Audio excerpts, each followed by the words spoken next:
Do you know how the houses on Bikini Atoll came to be? It turns out they're all made from trash humans dumped into the ocean. One day, SpongeBob decided he wanted to see the surface. All the townsfolk gathered around, cheering him on. He took a deep breath, leapt upward, and with a big splash, landed face first in the muck. The crowd lost interest immediately. Thinking fast, SpongeBob wrapped himself in balloons and floated slowly toward the surface. But as he drifted through a swarm of jellyfish, a massive wall of dark, shadowy junk blocked his way. Human garbage, scattered everywhere. Curious, SpongeBob began exploring. He tied a bow tie around his neck, plucked a tune on an old comb, and wherever he went, trash tumbled down to the seafloor. A giant comb became a farming tool, a huge pencil turned into a tent pole, and the townsfolk treated every piece like a gift from the sea gods. One couple, desperate for a home, looked up just in time to see a soda can fall, their brand new honeymoon suite. Suddenly, an old man crawled out of the junk heap, calling himself the king of the sea. He hurled paper clips at SpongeBob. SpongeBob fought back, tossing junk that rained down on Bikini Bottom. The townsfolk cheered, believing it was another divine blessing. Some even tied wishes to balloons, sending them toward the surface, certain they'd come true. At last, the old man told the truth. A year ago, on his birthday, his friends gave him a bunch of balloons that carried him straight to the surface. Inspired, SpongeBob stacked the garbage into a makeshift ladder. Down below, the townsfolk panicked, thinking they had angered the sea god and needed to offer a sacrifice. But just then, the ladder of junk descended from the sky. Believing it was divine guidance, everyone started climbing. SpongeBob reached the surface first, becoming the very first sponge to ever make it up there. The crowd below erupted in cheers, hailing him as a hero. And then, under the weight of so many, the trash ladder finally collapsed.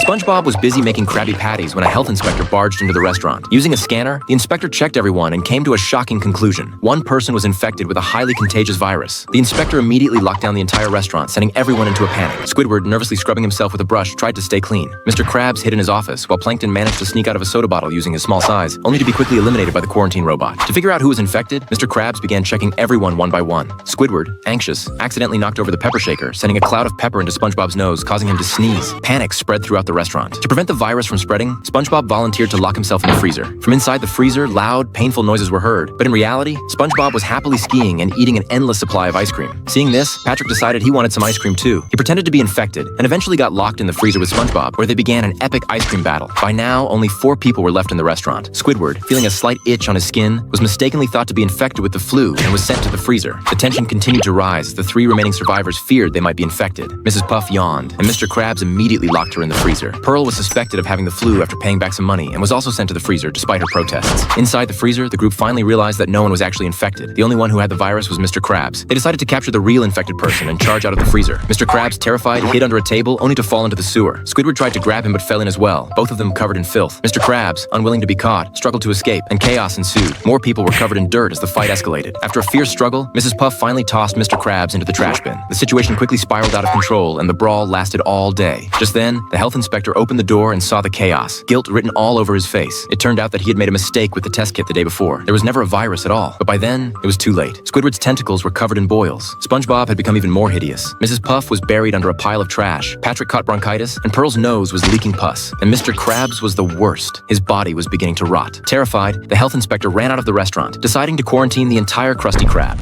Did you know Gary has a special ability? He can suck up money. SpongeBob worried this might make him uncomfortable, but Mr. Krabs didn't care at all as long as it filled his own pockets. To drain Gary dry, he kept coming up with excuses to take him away from SpongeBob. Before long, all the customers' money was gone. Hey, what are you doing with my change? Your change? Anything on the floor be fair game. And Mr. Krabs' pockets were stuffed to the brim. Angry customers stormed out, so he simply closed the Krusty Krab and took Gary out to the streets to keep collecting cash. But Gary gradually started losing control, even sucking coins out of parking meters. He was reaching his limit, and no amount of threats could make him stop. Just then, SpongeBob appeared. Mr. Krabs pretended they were just playing, but Gary was crying for help, something SpongeBob didn't notice. Next, Mr. Krabs disguised Gary as a pregnant mom and brought him into an arcade. Surrounded by piles of coins, Gary completely lost his mind, imagining himself a millionaire. But when Mr. Krabs tried to pull him out, Gary's ability suddenly stopped. SpongeBob immediately saw through his scheme. Then Gary went out of control again, sending all the customers' coins flying into the air. Instantly, the coins poured toward him like a flood. SpongeBob was stunned by the sight, while Mr. Krabs' eyes lit up as he dove into the pile of money, oblivious to the danger. In the end, he was buried under a mountain of coins and rushed to the hospital. The doctor explained that Gary could suck up money because he had accidentally swallowed a magnet. Looking at the sky-high medical bill, Mr. Krabs felt a chill,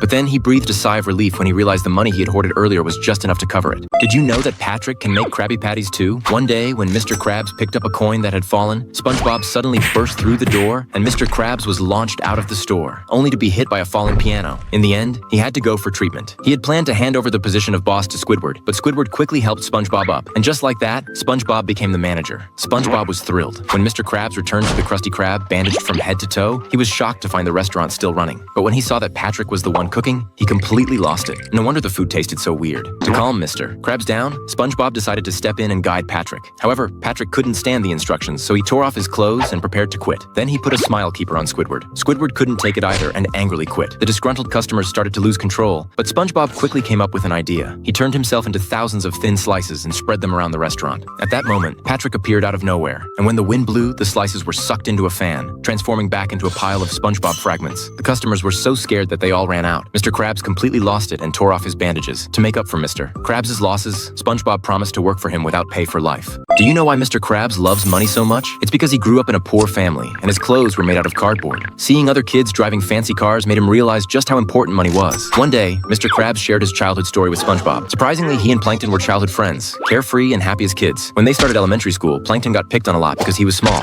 Mr. Krabs stood up for his friend, but instead of getting an apology, they were humiliated even more. Being poor meant their clothes were hand-me-downs from neighbors, and when those ran out, Mr. Krabs had to make do with cardboard outfits. One day, Mr. Krabs spotted something shiny on the ground, money. He didn't know what it was for, but Plankton explained that money could be used to buy things. So, Mr. Krabs bought a balloon and tied it to Plankton. Back then, Bikini Bottom had only one burger joint. Even though the burgers didn't taste great, kids loved going there. The owner was usually friendly, but the moment he saw Mr. Krabs and Plankton's tattered clothes, he turned cold and tried to kick them out. Later, that same owner suddenly struck it rich and started driving a fancy car, enjoying the high life, which made Mr. Krabs value money even more. An idea sparked in his mind. If he made better burgers, he could make a fortune. The two of them started their own business, but with no money to rent a shop or buy kitchen equipment, they scavenged an old building from the junkyard and officially began developing the Krabby Patty. After a lot of hard work, the first batch of Krabby Patties was ready. They renovated the building into a shop, customers lined up immediately, and Mr. Krabs proudly hung his very first dollar on the wall. But Plankton wanted to open his own burger place. He ignored Mr. Krabs' advice and even stole Mr. Krabs' family secret recipe. Mr. Krabs told SpongeBob that was his story with Plankton. Then Plankton suddenly appeared and told a different version. When they earned their first big paycheck, Mr. Krabs became obsessed with money. He wanted to make fast cash and ignored Plankton's suggestions for improvements. They argued over the secret formula, and in the end, Mr. Krabs kicked Plankton out of the burger shop. But is that really the whole truth? Have you ever seen an ice cream competition like this? First up is SpongeBob, covered head to toe in peanut butter, creating what can only be described as a nearly perfect ice cream. Feeling proud, he mocks Patrick, which completely sets him off. Patrick dons his ice cream cone pants, and with one swift move, he dives into SpongeBob's creation. The judges give him a perfect score. At that moment, their friendship is shattered beyond repair. Today is the annual Bikini Bottom Chef competition, and the contestant from the Chum Bucket is none other than Patrick. Encouraged by Mr. Krabs and Plankton, SpongeBob and Patrick step onto the final stage together. SpongeBob bites through a steel chain and creates an armor for his teeth. Not to be outdone, Patrick stuffs lemons into his eyes. The competition begins, and SpongeBob flexes his muscles, while Patrick shows off his fancy suit. They challenge each other, with Patrick daringly licking SpongeBob's foot, and SpongeBob retaliating with equal force. No! My name's not Red! But in the heat of the moment, both of their pants rip. When they catch sight of each other's underwear, their anger fades instantly, and they embrace, crying. Despite Mr. Krabs and Plankton constantly stirring the pot, they remain steadfast and walk forward together. You know, these were white when I bought them.